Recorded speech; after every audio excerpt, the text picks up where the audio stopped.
বন্ধুরা, বাংলাদেশে যে অবস্থায় আছে এই অবস্থান থেকে সেনা শাসন কতটুকু সম্ভব?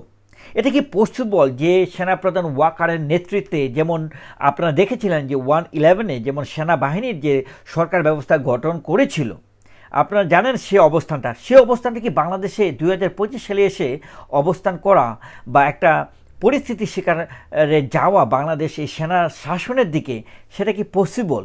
কতটুকু পসিবল আপনারা কি মনে করছেন? এই প্রশ্নটা কিন্তু এখন টপ অফ দ্য টপিক আমাদের দেশে, যে বাংলাদেশে কি কোনোভাবে কোনো পসিবিলিটি আছে যেখানে বারবার ওয়াকারুজ্জামান বলে যে কোনো মূল্যে হোক তারা ডক্টর মোহাম্মদ ইউনূসকে সাপোর্ট করে যাবে, শেষ অবধি তিনি থাকবে। তো এই অবস্থায় কোনোভাবে কি লিঙ্ক আপ করা যাচ্ছে আসলে যে সেনাবাহিনী দায়িত্ব নেবে না বা সেনা শাসন কায়েম হবে না? যদিও সেনাবাহিনীর দেশ চালাচ্ছে এটা সবাই জানে, বাট স্টিল যে শব্দটা, যে মার্শাল ল বা তত্ত্বাবধায়ক সরকার, সেনা শাসিত তত্ত্বাবধায়ক সরকার, যেটা আমরা দেখেছিলাম 1/11-এ, এটা কি কোনোভাবেই কি পসিবল না? এই প্রশ্নটা কিন্তু সব জায়গা থেকে করা হচ্ছে ভাই।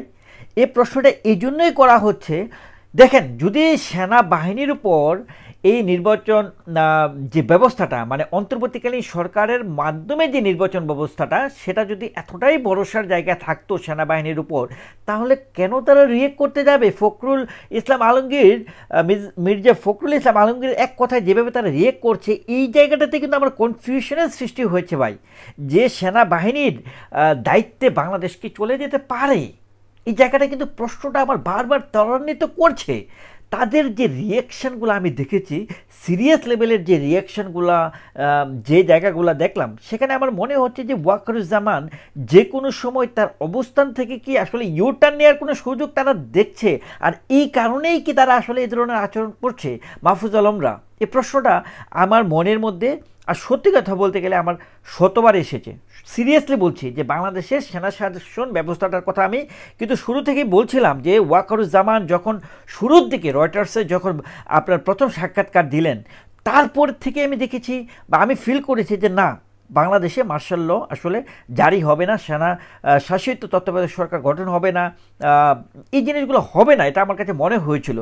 কিন্তু বর্তমানে অন্তর্বর্তীকালীন সরকারের ভিতরে যারা আসলে দায়িত্বরত আছে উপদেষ্টা মণ্ডলীতে, স্পেশালি মাহফুজরা, আসিফ মাহমুদরা, নাহিদ ইসলামরা এবং নির্বাচন কমিশন, তাদের এই আচরণটা একতরফা বলতে গেলে, সত্যি কথা বলতে গেলে, তারা সেনাবাহিনীর কথা শোনার পরে তারা যেভাবে বিগড়িয়ে গেছে, আমার ভাই সন্দেহ হচ্ছে এই জায়গাটায়। সন্দেহ পুরোপুরিভাবে সন্দেহ হচ্ছে। আমার কাছে মনে হচ্ছে যে সামথিং ফিশি। ফিশি আমি এই জন্যই বলছি, কারণ হচ্ছে খেয়াল করে দেখেন যেভাবে আসলে সেনাবাহিনী বাংলাদেশকে পরিচালনা করছে, যে একটা আইন প্রণয়নের মাধ্যমে যে কোনো সময় যদি তারা দায়িত্ব নিতে চায়, অন্তর্বর্তীকালীন সরকারকে আদৌ কিছু করার থাকবে? কারণ পরিবেশ যখন শৃঙ্খলের মধ্যে থাকে তখন কিছু করার থাকে না। কিন্তু পরিবেশ তো বাংলাদেশের অনুকূলে নয়।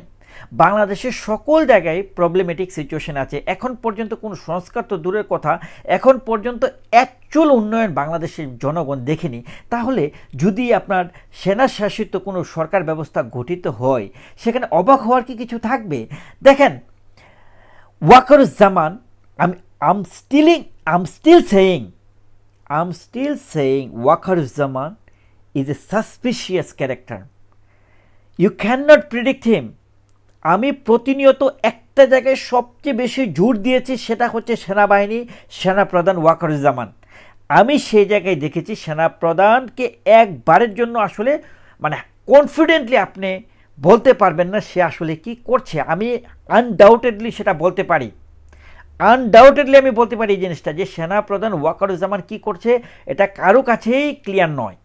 আর যদি এতটাই ক্লিয়ার হতো, তাইলে পাগলের মতো এই উপদেষ্টা মণ্ডলীতে সবাই বিগড়িয়ে যেত না। যেরকমটা আপনারা দেখেন যে একটা নির্দিষ্ট একটা সময়ে কুকুর পাগল হয়ে যায়, তখন যদি তাদের চিকিৎসা ব্যবস্থা না করা হয়, তাদেরকে মেডিসিন দেওয়া হয়, তখন কিন্তু কুকুর কিন্তু পাগল হয়ে যায়।